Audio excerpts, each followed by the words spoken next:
जय हिंद साथियों, स्वागत है एक बार फिर से आप सभी दोस्तों का शिक्षा संकल्प के इस ऑनलाइन यूट्यूब प्लेटफॉर्म पर। कैसे हैं आप सभी दोस्त? आशा करते हैं कि आप लोग बहुत ही अच्छे होंगे। साथियों, आप सभी को पता है डेली दोपहर को 3 बजे सामान्य ज्ञान की स्पेशल क्लास होती है जो कि बीएड एंट्रेंस एग्जाम के लिए बेहद इंपॉर्टेंट है। आप किसी भी स्टेट से हैं, उस स्टेट की यदि बीएड प्रवेश परीक्षा की तैयारी कर रहे हैं, दोपहर को 3 बजे इस क्लास को करना बिल्कुल मत भूलिएगा। दोस्तों, आज ही हमारी 53 नंबर की क्लास है। अगर आपने 52 क्लासेस को अटेंड नहीं किया है, ज़रूर अटेंड करें। अच्छा, ये क्लासेस आपको मिलेंगी कहाँ? टेलीग्राम चैनल का लिंक इस वीडियो के डिस्क्रिप्शन बॉक्स में दिया गया है। आप लोग टेलीग्राम चैनल से जुड़ जाइएगा, वहाँ पर सारी क्लासेस जो है शेयर कर दी जाएंगी। साथियों, हमने आपसे कहा था यदि आप लोग इन सभी क्लासेस को अटेंड करते हैं, आपको कोई समस्या नहीं होगी। बीएड एंट्रेंस एग्जाम के लिए आप लोग बहुत ही कंफर्टेबल फील करेंगे। आइए शुरुआत कर लेते हैं बिना किसी देरी के। आप लोग अंत तक बने रहिएगा। हर एक सवाल के लिए आपके पास 5 सेकंड का समय होगा। आंसर देते हुए कमेंट बॉक्स में चलिएगा। आइए शुरुआत करते हैं। पहला सवाल स्क्रीन पर लग चुका है और मोस्ट इंपॉर्टेंट क्वेश्चन है। ये प्रश्न दोस्तों यूपी बीएड में पूछा गया है। भारत के राष्ट्रीय ध्वज की लंबाई और चौड़ाई का अनुपात क्या होता है? आप लोग बता दो। सभी का आंसर आना चाहिए इस प्रश्न के लिए। प्रयास करिएगा। दोस्तों याद रखिएगा, भारत के राष्ट्रीय ध्वज का जो लंबाई और चौड़ाई का अनुपात होता है, आप कहोगे सर 3:2 होता है इसका लंबाई और चौड़ाई का अनुपात। ठीक है, कभी कभी सवाल पूछता है दोस्तों, इसका जो है यानी राष्ट्रीय ध्वज का चौड़ाई और लंबाई का अनुपात कितना होता है, तब आप कहोगे 2:3, यानी इसका आप लोग उल्टा कर दोगे। ठीक है भाई, चलिए आइए अगला सवाल देखते हैं।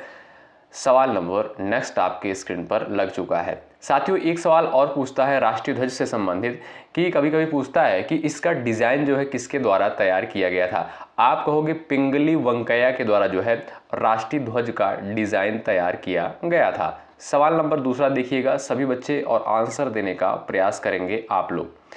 भारत का राष्ट्रीय आदर्श वाक्य क्या है? आप सभी प्यारे साथी आंसर दे सकते हो कमेंट बॉक्स में। चलिए सवाल नंबर दूसरा स्क्रीन पर है आपके।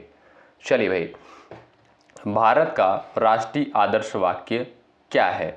साथियों, आप सभी को पता है ऑप्शन नंबर ए बिल्कुल राइट है। सत्यमेव जयते जो है भारत का राष्ट्रीय आदर्श वाक्य है। साथियों, सत्यमेव जयते का अर्थ क्या होता है आप सभी को पता होगा, सत्य की ही जीत होती है। ठीक है। अच्छा, कभी कभी पूछता है दोस्तों कि ये सत्यमेव जयते जो है कहाँ से लिया गया है, किस उपनिषद से लिया गया है।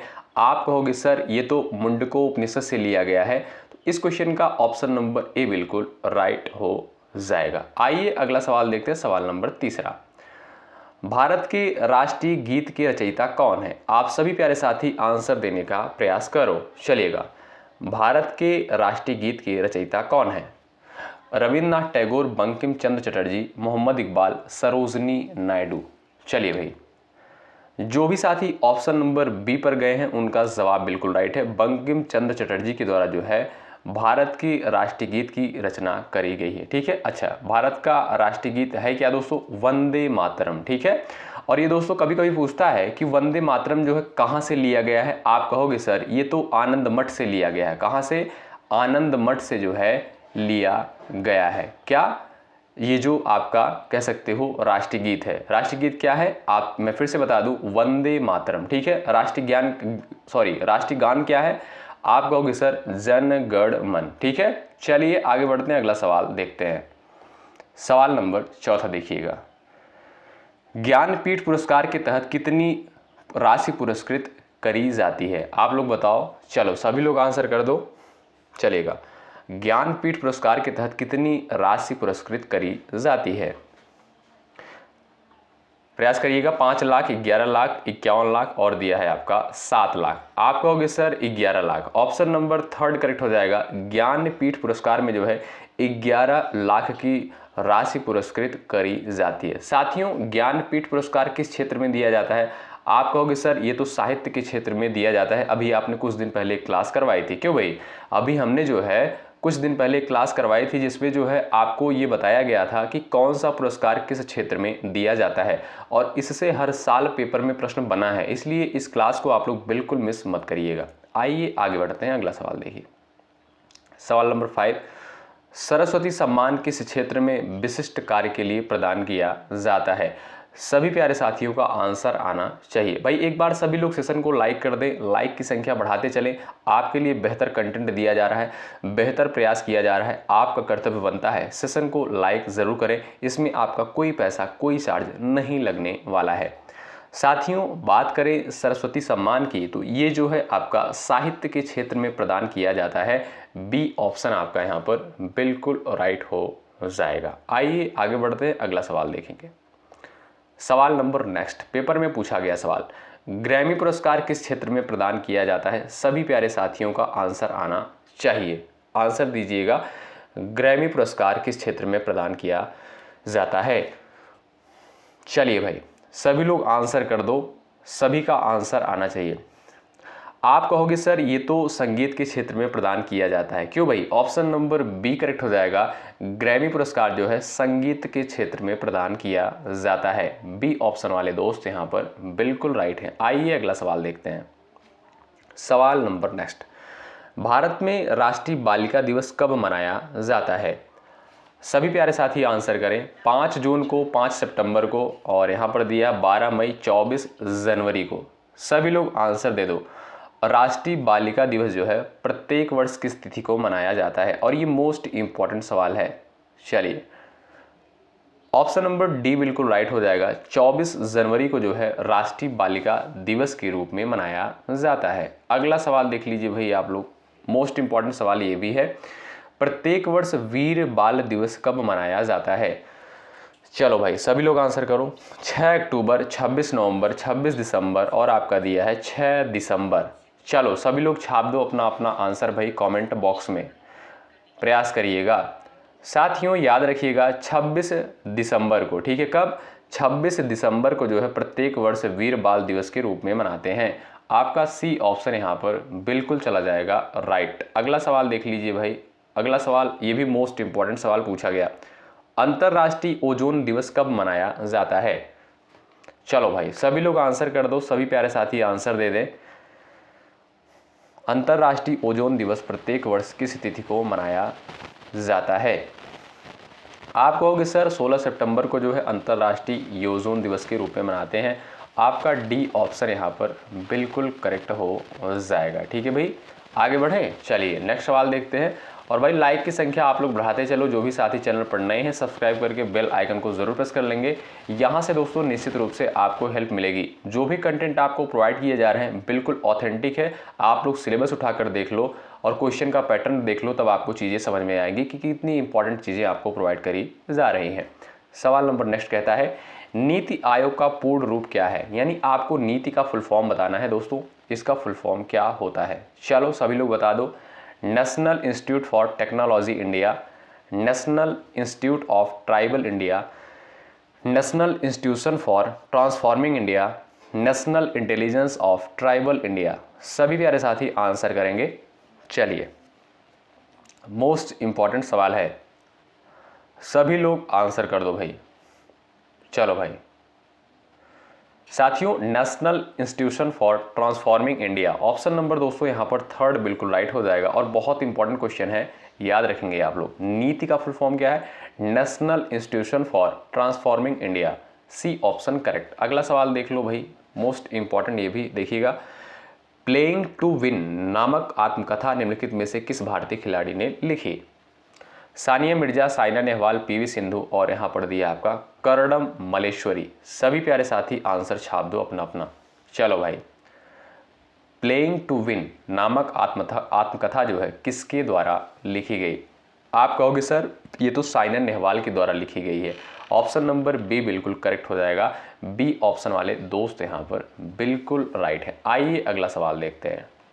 चलिए सभी लोग आंसर छाप दें कि डूरंड कप का संबंध किस खेल से है? बताओ, फुटबॉल से, पोलो से, क्रिकेट से, हॉकी से? चलो सब लोग अपना अपना आंसर छाप दो भाई। डूरंड कप का संबंध जो है किस खेल से है? मोस्ट इंपॉर्टेंट सवाल है। चलिए ऑप्शन नंबर ए वाले साथी बिल्कुल राइट है, फुटबॉल से संबंधित है डूरंड कप का संबंध। आइए अगला सवाल देख लेते हैं। सवाल नंबर नेक्स्ट, ये भी पूछा गया प्रश्न, डेविस कप का संबंध किस खेल से है? सभी लोग अपना अपना आंसर छाप दो। चलो भाई, डेविस कप का संबंध जो है किससे है, आप लोग बता दो। चलो भाई सभी लोग आंसर कर दो। डेविस कप का संबंध जो है किस खेल से है? चलिए आप कहोगे सर ये तो बहुत ही सिंपल सा क्वेश्चन है, ऑप्शन नंबर बी करेक्ट हो जाएगा, लॉन टेनिस से संबंधित है, बी ऑप्शन राइट है। अगला सवाल देख लो। चलो सब लोग आंसर कर दो भाई, महत्वपूर्ण है। संतोष ट्रॉफी का संबंध किस खेल से है? ये प्रश्न दोस्तों बीएड एंट्रेंस एग्जाम में तो पूछा गया ही है, लेकिन और भी कई परीक्षा में प्रश्न आया हुआ है। बताओ आंसर करो सब लोग। चलिए संतोष ट्रॉफी का संबंध जो है किस खेल से है? Hockey, badminton, football, table tennis. चलिएगा दोस्तों राइट आंसर आपका हो जाएगा फुटबॉल, ऑप्शन नंबर थर्ड बिल्कुल राइट होगा। ठीक है भाई, आइए अगला सवाल देखते हैं। सवाल नंबर नेक्स्ट है, जवाब दीजिएगा। क्रिकेट के पिच की लंबाई कितनी होती है? चलो बता दो भाई, सब लोग आंसर कर दो फटाफट, थोड़ा स्पीड के साथ। क्रिकेट के जो है पिच की लंबाई कितना होता है? चलिए दोस्तों क्रिकेट के जो पिच की लंबाई होती है वो 20.12 मीटर, या आप कह सकते हो सर 22 गज। कहीं कहीं आपको गज देखने को मिलेगा, तब आप कहोगे सर 22 गज। अगर मीटर में देखने को मिले तो आप कहोगे 20.12 मीटर। ठीक है भाई, तो ऑप्शन नंबर 20 क्वेश्चन का बिल्कुल राइट है। सवाल नंबर 16 देखिएगा दोस्तों। हर्षचरित किसके द्वारा लिखी गई पुस्तक है? मोस्ट इंपॉर्टेंट है, कालिदास, बाणभट्ट, वाल्मीकि, वेद व्यास। सभी दोस्त आंसर दे सकते हो। चलिए भाई आंसर देने का प्रयास करिएगा।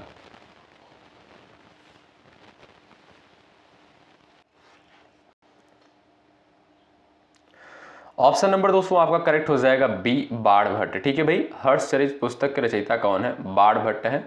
आगे बढ़ते हैं, नेक्स्ट क्वेश्चन देखिए भाई। सवाल नंबर नेक्स्ट है, भारतीय संगीत का आदि ग्रंथ जो है किस वेद को कहा जाता है? कई बार हमने आपको बताया है, अगर आप लोग हमारी रेगुलर क्लास में बने रहते होंगे आपको जो है पता होगा। चलो भारतीय संगीत का जो है आदि ग्रंथ किसे कहा जाता है?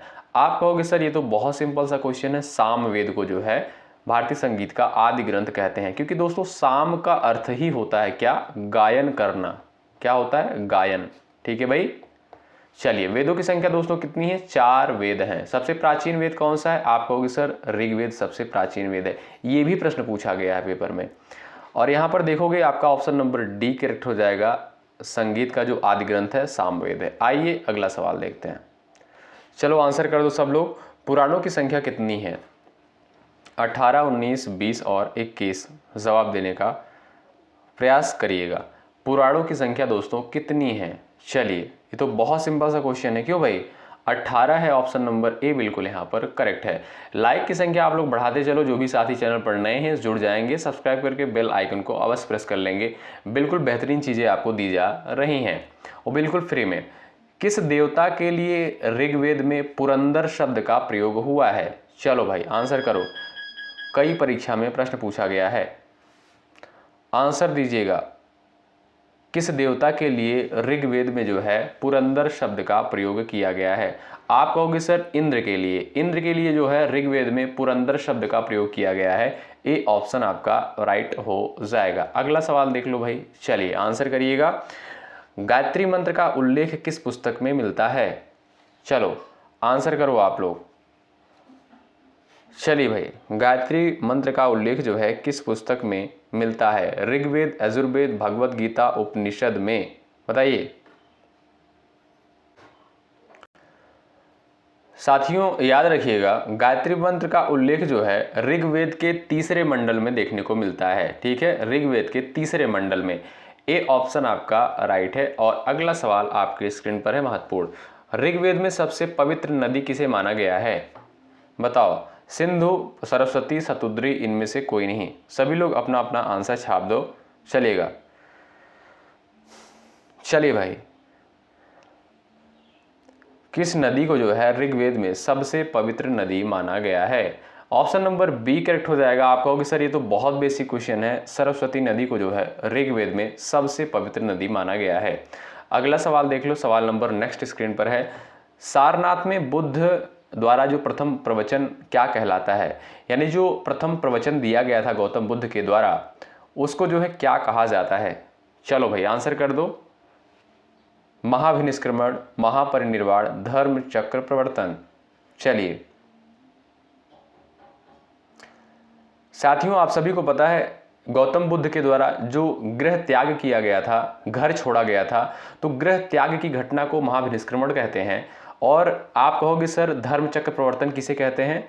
जो सारनाथ में पहला उपदेश दिया गया था गौतम बुद्ध के द्वारा, इसको दोस्तों धर्म चक्र प्रवर्तन के नाम से जानते हैं। तो इस क्वेश्चन का ऑप्शन नंबर 3 करेक्ट होगा। ठीक है, आप कहोगे सर महापरिनिर्वाण किसे कहते हैं? तो आप कहोगे यहाँ पर जो आपका राइट आंसर हो जाएगा 3rd ऑप्शन होगा। लेकिन महापरिनिर्वाण दोस्तों गौतम बुद्ध की जब मृत्यु हुई थी तो मृत्यु की घटना को जो है महापरिनिर्वाण कहा गया है। ठीक है, अच्छा इनकी मृत्यु कहाँ पर हुई थी? कुशीनगर में, कहीं कहीं कुशी नारा लिखा हुआ मिलता है। आइए अगला सवाल देख लेते हैं। चलिए भाई, सवाल नंबर नेक्स्ट देखिएगा, महत्वपूर्ण सवाल है एग्जाम के लिए। अशोक के शिलालेखों को पढ़ने वाला प्रथम अंग्रेज कौन था? चलो सब लोग अपना अपना आंसर छापो, वेरी इंपॉर्टेंट सवाल है। अशोक के शिलालेखों को पढ़ने वाला प्रथम अंग्रेज कौन था? जेम्स प्रिंसेप के द्वारा दोस्तों अशोक के शिलालेखों को पढ़ा गया था। ऑप्शन 3 बिल्कुल करेक्ट हो जाएगा। आइए अगला सवाल देखते हैं, सवाल नंबर नेक्स्ट। चलिए भाई, किस ग्रह को लाल ग्रह कहा जाता है? सब लोग बता दो, किस ग्रह को जो है लाल ग्रह कहा जाता है? चलिएगा साथियों, आप सभी को पता है ऑप्शन नंबर बी करेक्ट हो जाएगा। मंगल को जो है लाल ग्रह कहा गया है। ठीक है भाई, ऑप्शन नंबर आपका यहाँ पर बी करेक्ट हो जाएगा। बुध दोस्तों आपका सबसे छोटा ग्रह है, शुक्र जो है ये सबसे चमकीला ग्रह है, और आप कह सकते हो शुक्र जो है पृथ्वी के सबसे निकटतम ग्रह है और इसे भोर का तारा भी कहते हैं। शनि दोस्तों इसमें सबसे ज्यादा वलय पाया गया है। ठीक, किसमें भाई सबसे ज्यादा वलय वाला ग्रह कौन सा है? आप कहोगे सर सैटर्न यानी शनि। ठीक है, तो इस क्वेश्चन का ऑप्शन नंबर बी करेक्ट हो जाएगा। मंगल जो है लाल ग्रह कहा गया है मंगल को। आइए अगला सवाल देख लेते हैं भाई। चलिए सभी प्यारे बच्चे आंसर देने का प्रयास करें। चलिएगा, संविधान की 8वीं अनुसूची में कितनी भाषाएं शामिल हैं? सभी लोग अपना अपना आंसर छाप दो। चलिए भाई, संविधान की 8वीं अनुसूची में जो है कितनी भाषाएं शामिल हैं? मोस्ट इंपॉर्टेंट सवाल। ऑप्शन नंबर बी करेक्ट हो जाएगा, 22 भाषाएं शामिल हैं। बी ऑप्शन वाले दोस्त यहाँ पर बिल्कुल राइट हैं। आइए अगला सवाल देख लेते हैं। चलिए आंसर कर दीजिएगा। भारत में सबसे बड़ी ताजे पानी की झील कौन सी है? चलो भाई आंसर कर दो, ताजे पानी की सबसे बड़ी झील कौन सी है? सभी लोग अपना अपना आंसर छापो कमेंट बॉक्स में। चलो भाई, ये जीके जीएस की क्लास आपको कैसी लगती है अपना रिव्यू जो है कमेंट बॉक्स में ज़रूर बताइएगा। दोस्तों यहाँ पर सिर्फ और सिर्फ सेलेक्टेड क्वेश्चंस ही कवर किए जाते हैं जो एग्जाम के दृष्टिकोण से महत्वपूर्ण है, और आपको कम समय में जो है ज़्यादा कंटेंट प्रोवाइड करने का प्रयास किया जाता है। आप कहीं कहीं देखोगे दोस्तों ये 50 प्रश्न जो मैं आपको प्रोवाइड करता हूँ, कहीं कहीं आप देखोगे 1-1 घंटे लग जाता होगा, लेकिन ये आपको जो है मात्र 30 से 25 से 26-30 मिनट में जो है आपको ये क्लासेस प्रोवाइड की जाती हैं। चलिए, तो भारत में सबसे बड़ी ताजे पानी की झील कौन सी है? आप कहोगे सर बेसिक सा क्वेश्चन है, बुलट झील। ऑप्शन नंबर ए करेक्ट हो जाएगा। और ये कहाँ पर है? आप कहोगे सर जम्मू कश्मीर में है। ऑप्शन नंबर ए बिल्कुल राइट है। अच्छा, भारत की जो है खारे पानी की झील कौन सी है सबसे बड़ी? आप कहोगे सर चिल्का झील, और ये कहाँ पर स्थित है? ये आपका उड़ीसा राज्य में स्थित है। ठीक है भाई, आइए अगला सवाल देखते हैं। सवाल नंबर नेक्स्ट स्क्रीन पर है, राष्ट्रीय खेल दिवस प्रत्येक वर्ष किस तिथि को मनाया जाता है? मोस्ट इंपॉर्टेंट सवाल, एग्जाम में पूछा गया सवाल। सभी प्यारे साथी आंसर दे दें। चलिए भाई आंसर देने का प्रयास करिएगा। 29 अगस्त को दोस्तों प्रत्येक वर्ष राष्ट्रीय खेल दिवस के रूप में मनाया जाता है। बी ऑप्शन यहां पर बिल्कुल आपका राइट हो जाएगा। आइए सवाल नंबर नेक्स्ट देखिएगा। चलिए सभी प्यारे साथी आंसर करें। नालंदा विश्वविद्यालय किस राज्य में स्थित था? बिहार, उत्तर प्रदेश, मध्य प्रदेश, पश्चिम बंगाल। सभी दोस्तों का आंसर आना चाहिए इस प्रश्न के लिए। चलिए, नालंदा विश्वविद्यालय किस राज्य में स्थित था? सबका आंसर आए भाई। चलो, ऑप्शन नंबर दोस्तों आपका ए करेक्ट हो जाएगा, बिहार। ऑप्शन नंबर ए बिल्कुल राइट हो जाएगा। नालंदा विश्वविद्यालय जो है ये कहाँ पर स्थित था? बिहार। बिहार की राजधानी दोस्तों क्या है? पटना है। वर्तमान समय में बिहार के मुख्यमंत्री कौन है, राज्यपाल कौन है? आप लोग कमेंट बॉक्स में जरूर छापिएगा। और हमने जो है कम्युनिटी में एक क्वेश्चन पोस्ट किया था कि बिहार का शोक किस नदी को कहा जाता है? तो बहुत सारे स्टूडेंट उसमें गलतियां भी किए थे। तो कोसी नदी को जो है बिहार का शोक कहते हैं, ये भी आप लोग याद रखें। ठीक है, अगला सवाल देख लो भाई। चलिए आंसर करिए। भारत का सर्वोच्च वीरता पुरस्कार कौन सा है? Most important question. चलो भाई, परमवीर चक्र, महावीर चक्र, अशोक चक्र, वीर चक्र, बताओ भारत का सर्वोच्च वीरता पुरस्कार कौन सा है? आप कहोगे सर ये तो बहुत सिंपल क्वेश्चन है, परमवीर चक्र। ऑप्शन नंबर ए बिल्कुल राइट है। अगला सवाल देख लो भाई। चलिए आंसर करें। केंद्रीय जल आयोग का मुख्यालय कहां पर स्थित है? प्रयास करिएगा सभी दोस्त आंसर देने के लिए। चलिए, केंद्रीय जल आयोग यानी CWC जिसे शॉर्ट फॉर्म में कहते हैं, कहां पर जो है इसका मुख्यालय स्थित है? चलिए, नई दिल्ली में। कहां पर दोस्तों? आप कहोगे ऑप्शन नंबर सी बिल्कुल राइट हो जाएगा सर, सी ऑप्शन बिल्कुल करेक्ट है। अगला सवाल देख लो भाई। चलिए, महत्वपूर्ण सवाल। पृथ्वी दिवस कब मनाया जाता है? चलिए, पृथ्वी दिवस जो है किस तिथि को मनाया जाता है? बिल्कुल इंपॉर्टेंट सवाल है आपके लिए। चलो भाई, चलिए साथियों, 22 अप्रैल को जो है पृथ्वी दिवस के रूप में मनाया जाता है। बी ऑप्शन बिल्कुल करेक्ट हो जाएगा। अच्छा, विश्व जल दिवस कब मनाया जाता है दोस्तों? आप कहोगे सर ये तो बिल्कुल सिंपल सा क्वेश्चन है, कब मनाया जाता है बता सकते हो आप लोग? क्यों भाई? तो साथियों आप कहोगे 22 मार्च को जो है प्रत्येक वर्ष विश्व जल दिवस के रूप में मनाते हैं। कब? 22 मार्च को। दोनों इंपॉर्टेंट है, पृथ्वी दिवस 22 अप्रैल और 22 मार्च को जो है आपका जल दिवस मनाया जाता है। आइए अगला सवाल देख लेते हैं भाई। सवाल नंबर नेक्स्ट है, भारत का पहला परमाणु रिएक्टर कौन सा था? चलो आंसर दे दो सब लोग। भारत का जो है पहला परमाणु रिएक्टर जो है कौन सा था? अप्सरा ऑप्शन नंबर बी करेक्ट हो जाएगा। बी ऑप्शन वाले दोस्त यहाँ पर राइट हैं। और ये है आपका अगला सवाल। महात्मा गांधी ने सत्याग्रह का पहला प्रयोग कहाँ से किया था? भारत, दक्षिण अफ्रीका, इंग्लैंड, श्रीलंका। चलो, महात्मा गांधी ने जो है सत्याग्रह का पहला प्रयोग कहाँ से किया था? आंसर कर दो। भारत, दक्षिण अफ्रीका, इंग्लैंड और श्रीलंका। चलो भाई, आप कहोगे सर दक्षिण अफ्रीका से। ऑप्शन नंबर बी करेक्ट हो जाएगा। अच्छा, दक्षिण अफ्रीका से दोस्तों महात्मा गांधी भारत कब लौटे थे आप लोग बताइएगा। ठीक है, और प्रवासी भारतीय दिवस कब मनाया जाता है इसका भी आंसर आप लोग करिएगा कमेंट बॉक्स में। अगला सवाल देख लीजिए। सवाल नंबर नेक्स्ट स्क्रीन पर है। भारत के संविधान में मौलिक कर्तव्य किस संशोधन द्वारा जोड़े गए थे? चलो भाई, मोस्ट इंपॉर्टेंट सवाल है। मौलिक कर्तव्य की संख्या दोस्तों कितना है? आप कहोगे सर बिल्कुल सिंपल सा क्वेश्चन है, कई बार आपने बताया है।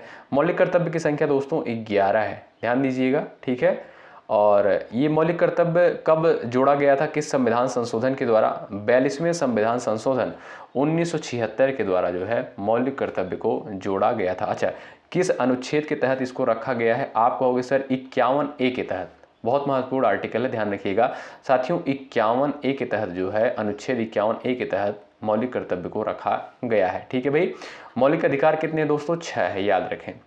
चलिए आइए अगला सवाल देख लेते हैं। बंगाल का विभाजन कब हुआ था? बताओ, बंगाल का विभाजन कब हुआ था? 1901 में, 1905 में, 1911 में, 1919 में। चलिए भाई, सभी लोग आंसर करें।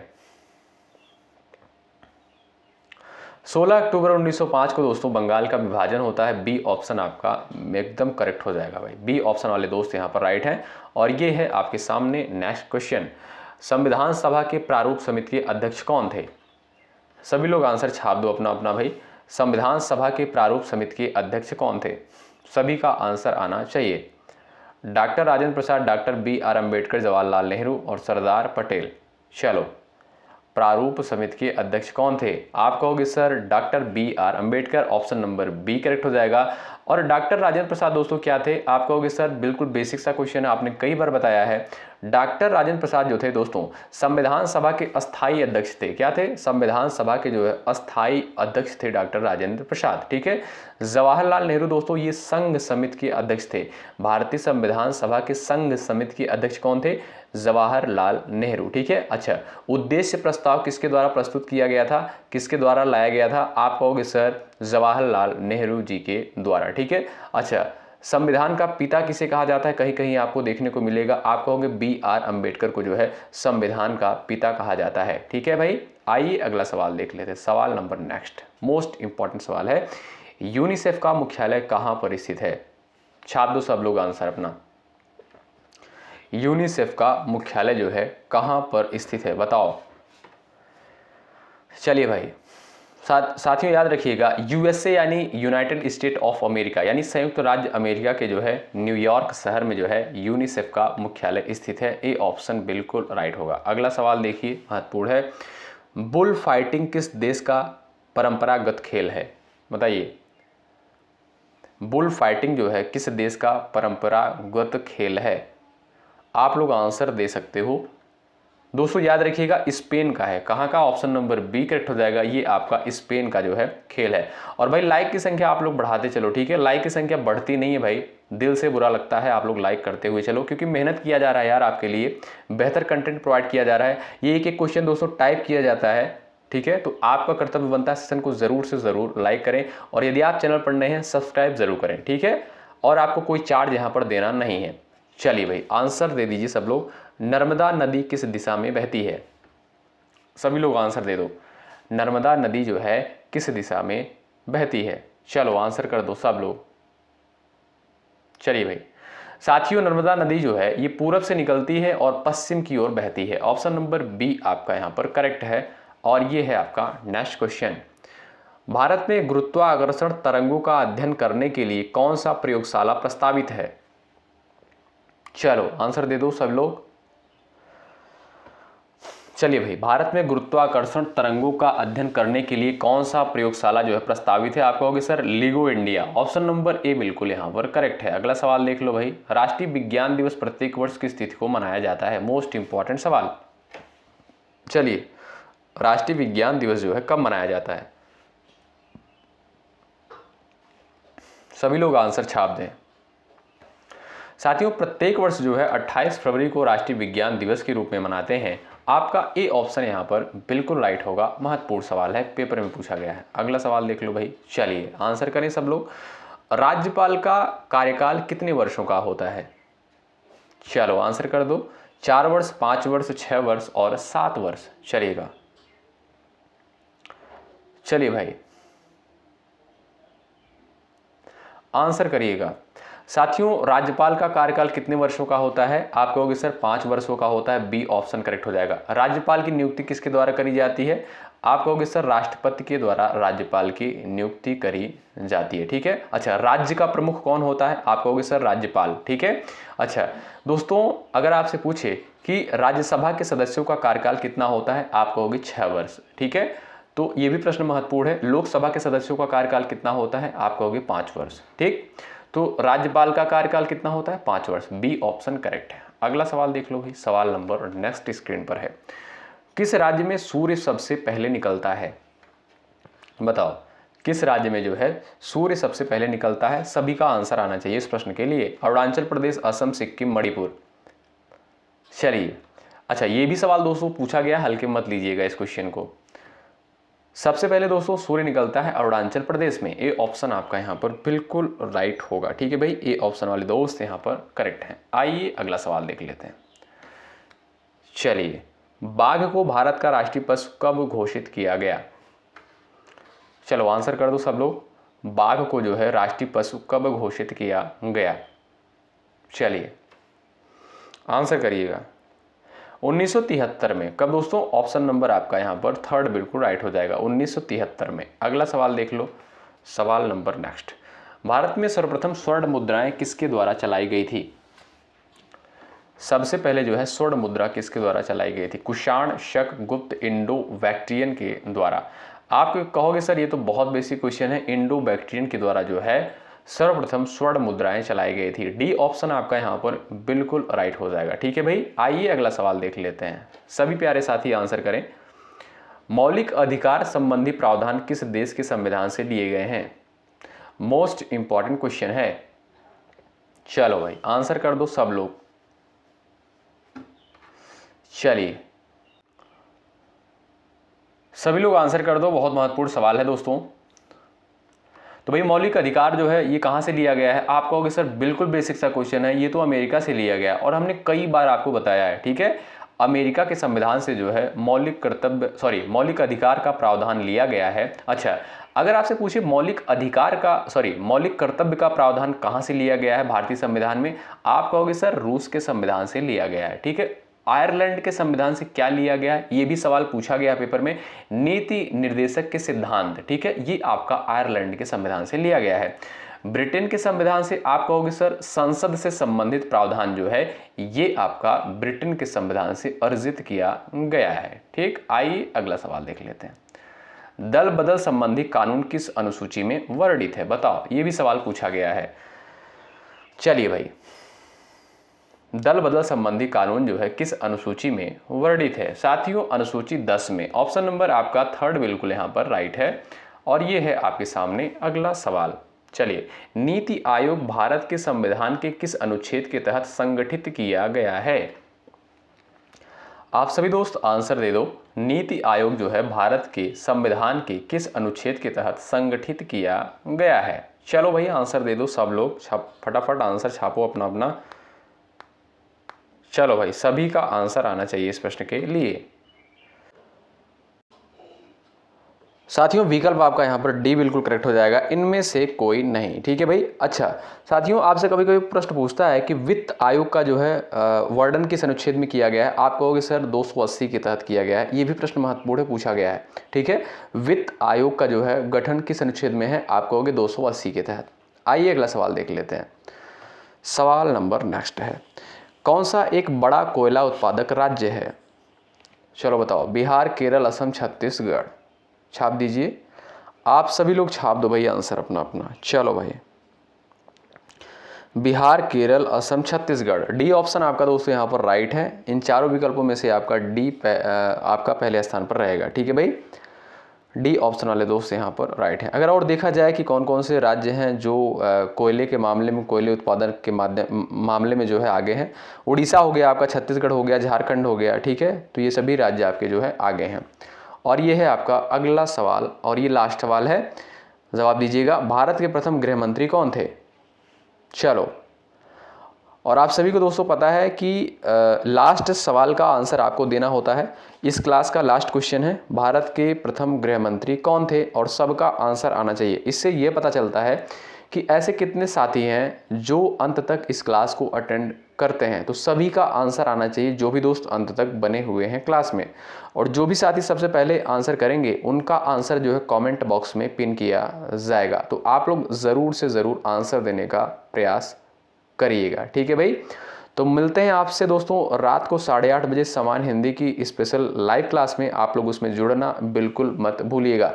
जो भी साथी चैनल पर नए हैं, चैनल से जरूर जुड़ जाएंगे, सब्सक्राइब करके बेल आइकन को अवश्य प्रेस कर लेंगे। आपके लिए बेहतर चीज़ें यहाँ पर प्रोवाइड की जा रही हैं, और जब तक आपकी परीक्षा नहीं हो जाती तब तक हम आपके साथ दोस्तों बिल्कुल बेहतरीन तरीके से तैयारी में बने रहेंगे आपके साथ। ठीक है, तो मेहनत के साथ आप लोग तैयारी में लगे रहो। यूपी बीएड का डेट तो बढ़ ही गया है, बिहार बीएड का भी फॉर्म आया नहीं है। आप लोग जो है परेशान ना हो, जल्दी से सारी चीज़ें जो है होंगी। थोड़ा समय लगेगा, आप लोग थोड़ा सा धैर्य रखें, बस मेहनत के साथ तैयारी में जो है लगे रहें। कोई डाउट होता है कमेंट बॉक्स में पूछ सकते हैं, नहीं तो 94 15 76 82 59 पर व्हाट्सअप कर सकते हैं।